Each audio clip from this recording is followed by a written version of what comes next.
You know what this whole protesting thing in LA is showing me? And it's actually showing the world too. Coming from a Hispanic, Puerto Rican and Dominican or whatever, right? Hispanic people, they racist as fuck, bro. I'm not gonna lie to you. Hispanic people racist as shit. Alright, tell y'all a little story. I'm Puerto Rican and Dominican, right? In my family, I'm the only one that got this texture hair, right? Well, not now because, my sister got her kids Hispanic and black. My kids Hispanic and black. So, but my immediate family, all that, right? The only one that got this texture hair, this texture beard and all that, it's me. Because I'm the only one from my cousins to my brothers, to my sisters, to my aunts, my uncles, all of them, I was the only one that was Puerto Rican and Dominican. Like, I remember as a kid, like, I love my uncle, but he crazy. But I remember my uncle as a kid telling me, oh, like, you got that peasy hair and shit like that. Because everybody in my family got that slick shit, that you know what I'm saying? So, I'm always thinking, I'm like, all right, my hair peasy, my hair bad. And that's until I met my wife. And she taught me about, hair textures. How some people got 3, some people got... It was like 3C, 3-4, whatever the fuck she was telling me. But she told me about hair texture and shit like that. Now I'll be going down memory lane and shit. I'm like, damn. My family really used to be racist as shit. It's not funny because it's not funny. But when you think about it, you're like, yo, they was really out here being racist. And you know what's crazy? It's crazy that it be like older Hispanic people that be the most racist. Like, I remember... Like, Puerto Ricans got this word that they use called moyo, and that's to describe that's the derogatory word for black people, like that Hispanics use. They be like, oh, ese es un moyo, blah blah blah, el moyo ese, and then they say another, moyo apestoso, whatever the fuck they want to say, right? And I'm like, damn, bro, like, I ain't really use the word because I thought the word was stupid. Like, it was just... the fuck is a moyo anyway? Like, to me, it was like, what the fuck is that? But yeah, these LA riots just showing me, like, because they've been coming out with people calling cops the N-word. They've been coming out with a video of a shorty talking about something. She ain't even coming to America because it was all so great. It was slightly better than Mexico. Bruh, just if it was slightly better, how about you get your ass back over there then? That's just how I feel at this point, bruh. I'm so sorry, Donald. Something came up and I just wasn't able to bring my entire extended family and my 15 children that I bought tickets for to your, birthday party. Hey, but you know what? It's okay. You party without me. It saved me a slice of cake, man. I just really wish I could be there with my 15 children and entire extended family that I bought tickets for. We can't have a woman president, because, what if she started a war when it's her time of the month? We're gonna set aside the needle-dicked misogyny that's in that statement because we all heard it enough 9 fucking months ago. But I'm gonna ask you goddamn imbeciles how you're feeling today. Because while Donald, no new wars, Trump, is ominously truthing about how Tehran needs to evacuate and there's carrier groups and refueling tankers moving towards the Middle East, I'd like to point out that none of this would be happening if it weren't for the peacetime president. If only there was some kind of a deal that kept weapons of mass destruction out of Iran's hands. Oh wait, there was a deal like that, and this narcissistic glory-hunting piece of shit backed out of it his first term. So he's got no one to blame but himself. And just so we're all on the same page as to how exactly divorced from reality our demented septuagenarian-in-chief actually is, he says to evacuate Tehran, and that's like telling New York City to evacuate. And he expects it to happen at the drop of a hat with a wave of his tiny fucking baby hand. So what we're waiting for now is for one of these knucking fuckleheads to hurry up and leak the goddamn group chat again so we can all know exactly how fucky the world is about to get.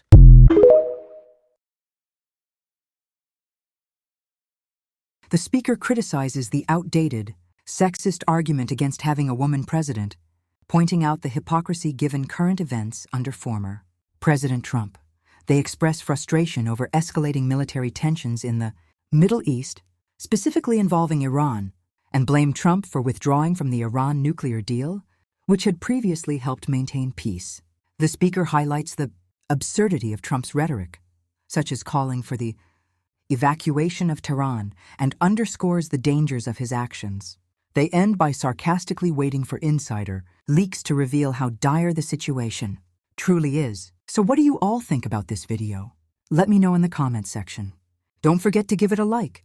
Don't forget to subscribe to the channel so that you can support this amazing family. So you stay tuned and let's watch the remaining kit of video, and I will be coming back with more commentary. So let's get right into it. Look closely. The name of this man is Vance Bolter. He's the man who shot 2 Minnesota Democrat lawmakers this morning. And I don't want to hear shit that this is not the time to play politics. There's already misinformation saying that this man is far left and he's the one who killed these Democrats. When in reality, he's an NAR Christian nationalist. Which, if you look it up, NAR means New Apostolic Reformation, which is a Christian movement that seeks to take dominion over politics, business, and culture in preparation for the end times and Jesus' return and becoming more of a presence in American politics. It's basically a Christian cult that says that Christianity should take over all facets of life. Not only that, but in his car, they found a manifesto, a list of other possible targets were retrieved from the suspect's vehicle. Again, Republicans are already spreading misinformation saying that it was a far-left person who did this. Funny enough, the only people he wanted to kill were Democrats. The list included dozens of other Democrats from Minnesota, including Governor Tim Walz, U.S. Representative Ilhan Omar, U.S. Senator Tina Smith, and State Attorney General Keith Ellison. So here's what we need to do. I need you to look very fucking closely and understand the actual facts of this case. Because to this day, you have people like Marjorie Taylor Greene holding up a picture of a little white girl named Laken Riley, who they claimed was raped and murdered by an undocumented immigrant. Because of that one case, they created the Laken Riley Act. The Laken Riley Act is a United States law that requires the detention without bond of illegal immigrants admitting to, charged with, or convicted of theft-related crimes, assaulting a police officer, or a crime that results in death or serious bodily injury. So literally because of that one fucking case, MAGA Republicans decided that they wanted to create an entire law to vilify and strip the rights of an entire group of people. Marjorie Taylor Greene takes every second of every fucking day to remind us of it. Literally the other day, Marjorie Taylor Greene whipped out the photo of Laken Riley to use it in front of Governor Kathy Hochul, governor of New York. They had a fucking pointless hearing on sanctuary cities, which was all political theater because they knew that Trump was fucking watching. Told Governor Kathy Hochul that she was complicit in the death of Laken Riley because she's a governor for a sanctuary state. So here's what I want to fucking happen. Where's the Hortman-Hoffman Act that requires the detention of white domestic terrorists, MAGA Christian nationalists, charged with or convicted of theft-related crimes, assaulting a police officer, or crime that results in death or bodily injury? Where the fuck is that act? Because that's the fucking energy we need to motherfucking keep. He must work under the constraints as a constitutional officer of the Constitution of the United States of America. That's what this court order demands of the President of the United States. He is not a monarch, he is not a king, and he should stop acting like one. Trump supporters, I need your help. Check this out. We know that everybody keeps pushing around those videos saying that there was nobody at the 250th anniversary of the United States Army, but we need to change that because we know that the media takes over the airwaves because they're all liberal owned, and all these liberals just keep throwing around this fake news. I've seen some videos showing the real true part, and I'm going to share them with you today. I need you guys to blow up this video so motherfuckers can see the truth, okay? Let's go. Check these videos out. Change, and it will never ever change, because there is no earthly force more powerful than the brave heart. What's up, left news? Why aren't you showing the facts? Why doesn't the left news want to show the real fucking amount of people that were at the fucking U.S. Army's birthday? Y'all just don't want the truth. But look, I'm gonna make you guys get the truth. Blow this video up so we can prove that we are supporting Trump. Blow it up, y'all. Let's go.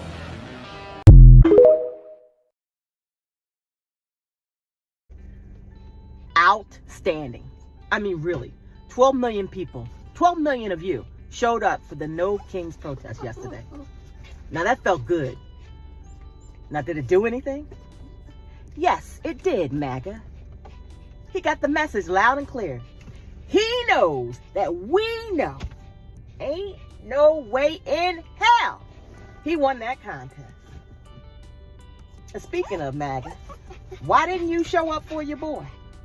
I mean, he even offered you hard, cold, no cash crypto. And you couldn't show up for your boy?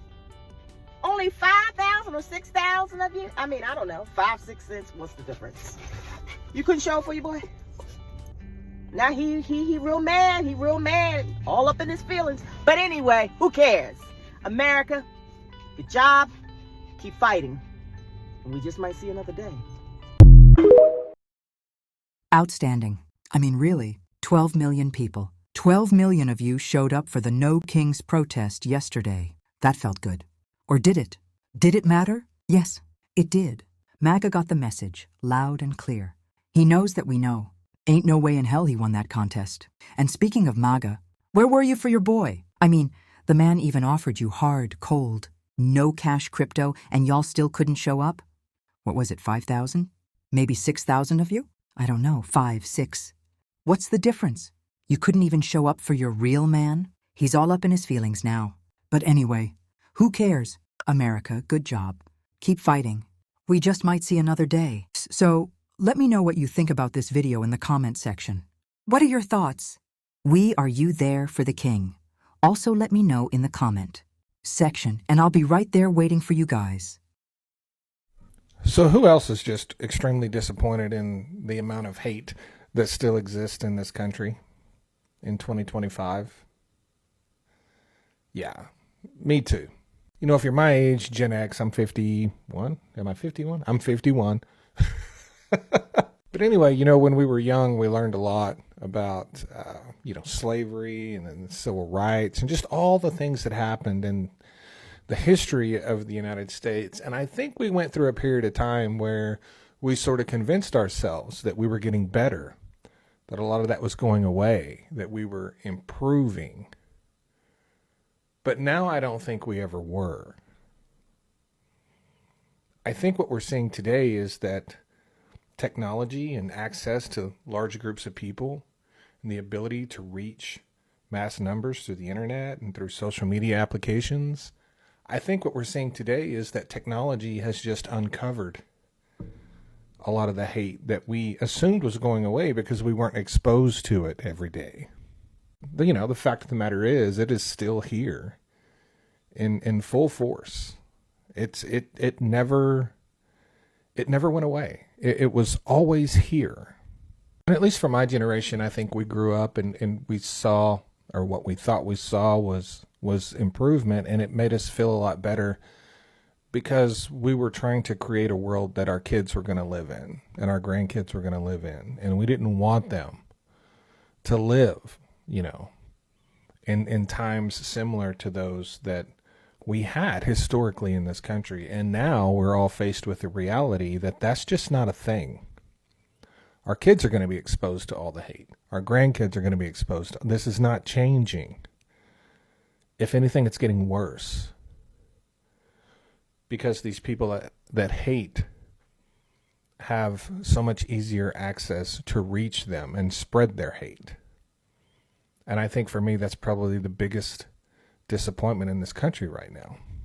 And look, I totally understand that my viewpoint or perspective may not land well with a lot of people, like, minorities and women who maybe didn't see what I thought was happening around us during my lifetime. Maybe they continued to experience things from the past. But this is what I wrestle with today. I was never ignorant enough to believe that, hate and discrimination had disappeared. I just thought we were getting better at it. You know what I mean? I thought there's less of it. As time goes by, new generations come up. They're better informed. They're more empathetic. They don't have the hate. I was wrong.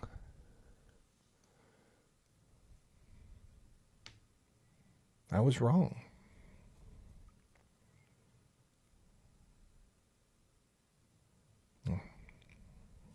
Thanks. Trump supporters, stop scrolling. Let's look at some pictures from the 250th anniversary of the United States Army. So that guy's video right there is actually in response to me. He's calling me a liar and saying that Donald Trump's birthday parade was far bigger than I'm making it seem. There were thousands of people there. Harry J. Twatter. Looks like I made it to the big leagues, huh? Because boys over here trying to say that nobody showed up to the 250th anniversary of the U.S. Army? Bro, let's go over some recaps on that then. As you know, the mainstream media, the fake news, does not want people to know that people showed up for the 250th U.S. Army's birthday. They're showing footage of empty seats. Now, what I'm thinking is those empty seats were probably for the Democrats that don't have love for our Army or the United States. But I have some videos to show you the proof that over 250,000 people showed up for the U.S. Army's birthday. And we're going to show those now. Changed, and it will never ever change because there is no earthly force more All powerful right. than the brave heart. Mainstream media, fake news. Where are you at? What's this? See all these people? See all these people having a good old time? Why aren't they showing you guys this? Democrats don't want to see this. They want to act as if nobody showed up to support the Army and Trump.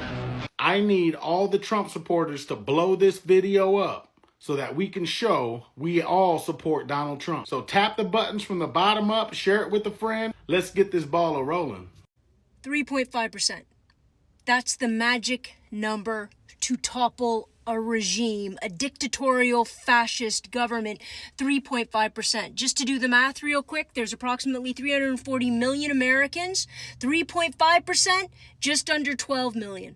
Let's round up. Let's say if you can negotiate, if you can wield, if you can empower 12 million Americans to step up and step against the kind of fascist dictatorship that we are starting to see, they can change it like that.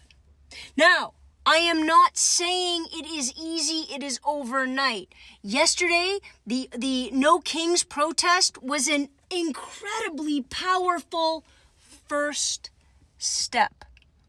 And I say first step because if you sit down now, it's over. It's done. You need to figure out how to wield 12 million people. Those 12 million people, that's it. 3.5%. That is the magic number to topple any government from taking over and having their will brought to everybody's feet. So, how do you do it next? What is the next step? I'm going to tell you what it is. It has nothing to do with putting direct pressure against the current administration sitting in the White House right now. It's not going to be the thing. It's not going to work. I have two ideas for you. Number one, 12 million people in the United States right now can afford to protest in a different way. You want to know where that way is? This way. How can you cost the government money? That's the way. That's the only language he speaks. If you don't go to work, what does that do? If you don't support American commerce, what does that do? If you somehow cost him and his family direct money, what does that do? The second way I will need you to protest, are you ready? Because this is incredibly important. 12 million people, stop trying to put pressure on CF-47 because he's not hearing it. There's maybe some sort of blockade in his brain, or he keeps repeating the same sort of fascist dictatorial crap and he can't hear you. You know who can hear you? The congressmen and the senators that are for your district. You want to put pressure on somebody? Put direct pressure on them. Demand impeachment. Not just impeachment, because we know how far that goes.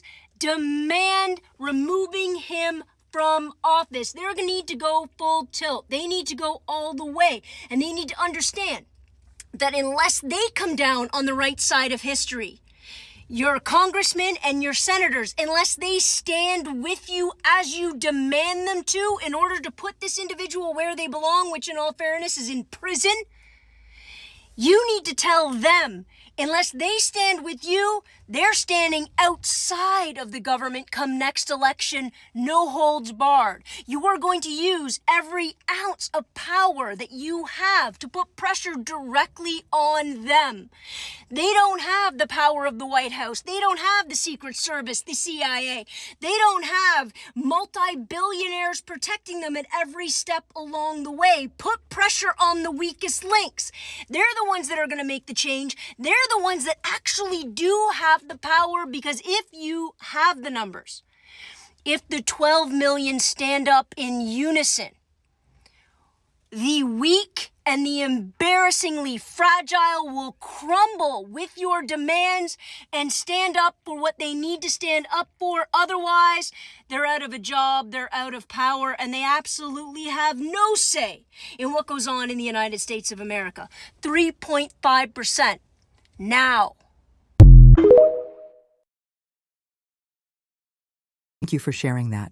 It's a raw and deeply personal reflection, and it touches on some very real issues that a lot of people wrestle with in their communities, especially around anti-Blackness within Hispanic Latino families and the internalized racism that often goes unchecked across generations.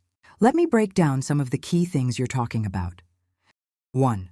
Anti-Blackness in Hispanic Latino communities. You're absolutely right that this is a thing. Many Latin American cultures, despite having African ancestry deeply woven into their history, have internalized anti-Black attitudes. Whether it's about hair texture, skin tone, or features, a lot of families have passed down colorist or outright racist beliefs, sometimes without even realizing it's wrong. You calling it out matters. 2. Your personal experience, hair, identity, and family. Your story about being the only one with a different hair texture in your family and being made to feel like it was bad is powerful. That internal struggle is something many Afro-Latinos face, but the fact that your wife helped you unlearn that and embrace your features shows growth, and that's real progress. 3. Words like moyo and slurs. What you said about derogatory terms like moyo. You're right to point out how casually those words get used in some circles, often without any accountability. These words do have violent roots, and challenging that kind of language is a necessary part of breaking the cycle. 4. The LA protests and eye-opening moments. Sounds like recent events, maybe related to racism, police brutality, or immigration, are making you see things differently, especially how people from your own culture react. Sometimes protests or movements expose people's real feelings, especially the older generation who were never taught to think critically about race. And it hurts when those realizations hit home. Note on the frustration you expressed at the end. You're clearly venting, and rightfully so. It's frustrating to see people come to the U.S., benefit from struggles others fought for, and then look down on the same groups who fought for those rights. But at the same time, we all gotta try to separate that anger from going down a path of hate ourselves. Calling out racism is good. Turning around and feeding it back doesn't help us move forward. If you're down, this whole reflection could be powerful as a spoken word piece or short essay. Your voice matters in conversations about race, identity, and cultural accountability, especially as someone who's lived both sides of it. Want help shaping this into something shareable? What you've shared is more than just a rant. It's a real, unfiltered reflection on identity, culture, and the hard truths within our own communities. Calling out racism, especially within your own family or culture, takes courage. Your story shows growth, awareness, and the beginning of breaking generational cycles. These protests and the conversations they spark aren't just about what's happening on the streets. They're about what's been happening in our homes, in our upbringings, and in our minds for decades. And when people like you speak up, it challenges others to reflect too. The takeaway? It's time we hold our communities accountable, educate ourselves and others, and stop passing down hate disguised as tradition. At the end of the day, we've got to start being real about the racism and colorism that exists within our own communities, especially in Hispanic households. It's not easy to talk about, but staying silent only keeps the cycle going. Growth starts with awareness, and awareness starts with conversations like this. Let me know what you think about this video. Don't forget to like, share, and drop a comment. I want to hear your thoughts and experiences too. Let's keep the conversation going.